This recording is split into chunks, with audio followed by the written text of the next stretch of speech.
I welcome you to this session of ISO 9001-2015, and today we are going to talk about clause number 8.2.1, customer communication. This comes under clause number 8.2, requirement for products and services. So as usual, first of all I will read out the requirement to you as given in the standard. Clause 8.2.1, customer communication. Communication with customers shall include A. Providing information relating to products and services. B. Handling enquiries, contracts or orders, including changes. C. Obtaining customers' feedback relating to products and services, including customer complaints. And D. Handling or controlling customer property. And E. Establishing specific requirements for contingency actions when relevant. So this is the total requirement, and now let us discuss it in more detail. See, the very first step in establishing the requirement for products and services is the communication with the customer. So that is why this clause 8.2.1 is for customer communication. And customer communication includes many things. And the very first is providing information relating to products and services. This is done by the organization. The organization lays down the information relating to the products and the services that the organization offers to its customers. And this is done in terms of brochures.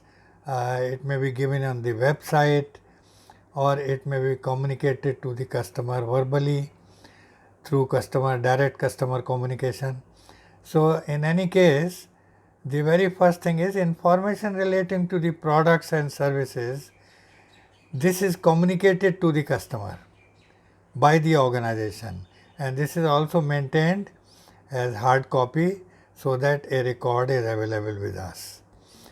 Second thing, B, is handling enquiries, contracts or orders, including changes.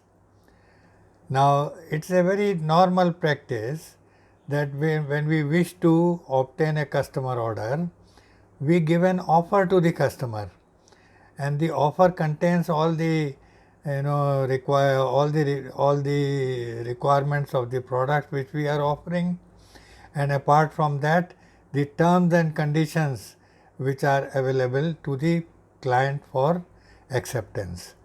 So providing information relating to products and services, that is the very first thing, and second is handling enquiries, contracts or orders, including changes.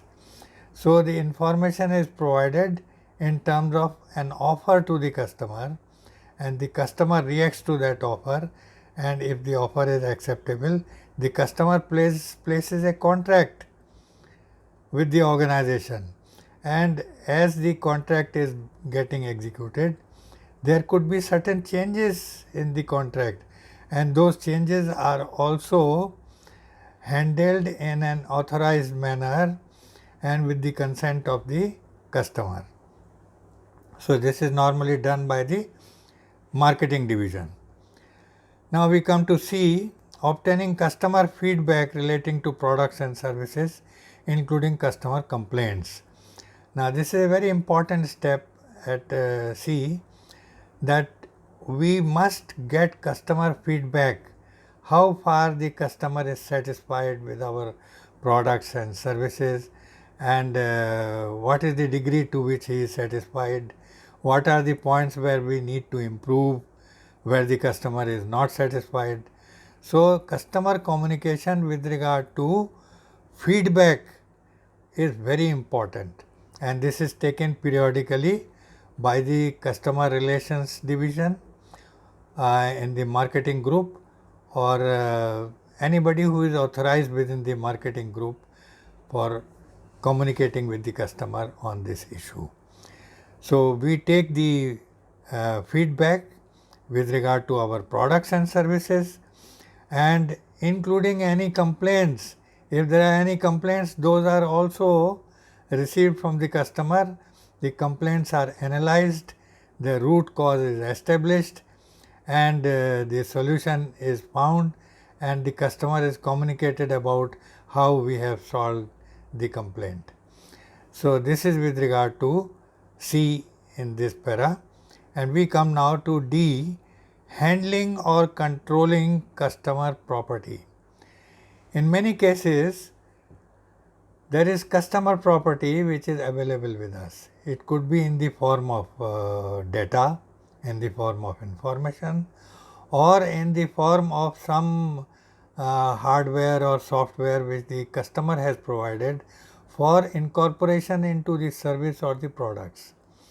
So, that is known as customer property, and once the customer property is involved, we are supposed to check at the time of receiving the customer property that customer property is suitable for the purpose or not, and accept it only when it is suitable.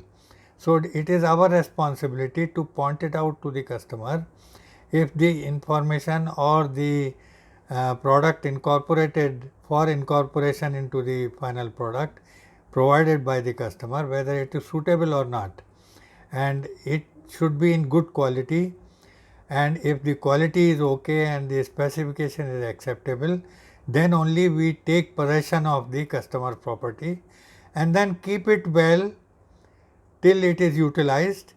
And if there is anything going back, going wrong with the customer property, then we have to inform the customer immediately, because the quality of the customer supplied product, it remains with the customer. It is not our responsibility. It is not the organization's responsibility. So, that is how the customer property is handled and controlled. And last point E, establishing specific requirements for contingency actions when relevant. So, if there is any contingency, because it could be because of any reason, and then that contingency has got to be handled in a proper manner, and for that the marketing division takes care, and the contingency plan is drawn, and the contingency solutions are provided and implemented, and that is how we keep the customer happy.